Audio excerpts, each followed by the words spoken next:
Magandang araw sa inyong lahat. Ang pag-uusapan natin ngayon ay tungkol sa reflexology. Ano nga ba ang reflexology? Ang reflexology is the study of the stimulus to the nerve. Ito ay isang pag-aaral tungkol sa mga ugat na ang bawat ugat natin ay konektado sa ating iba't ibang parte ng ating katawan. Konektado sa mata, sa ilong, sa ulo, sa utak, sa balikat, sa lahat ng parte ng ating katawan. Ano nga ba ang reflexology?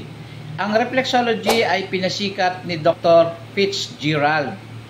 Si Dr. Fitzgerald, isa siyang ENT, natuklasan niya na yung ating mga ugat na nasa likod, sa kamay, sa iba't ibang parte ng katawan ay konektado sa bawat tissue o bawat organ ng ating katawan.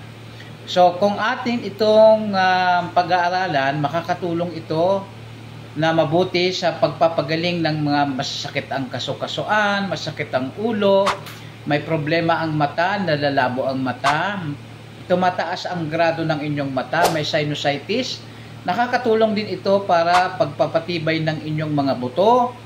At ito ay nakakapagpagaling din ng mga nervous breakdown, yung mga nagkakaroon ng nervyos, tension, stress, headache, at madami pang iba.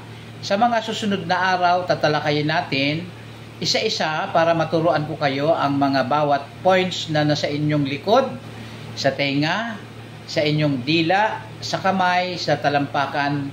Nang sa ganon ay pwede kayong gumaling sa pamagitan lamang ng paghilot o pagpisil sa iba't ibang parte ng mga acupoints o reflex points ng inyong katawan patungo sa iba't ibang organ ng inyong katawan. Ito po ang inyong lingkod, Bernard Doc BG. Salamat po.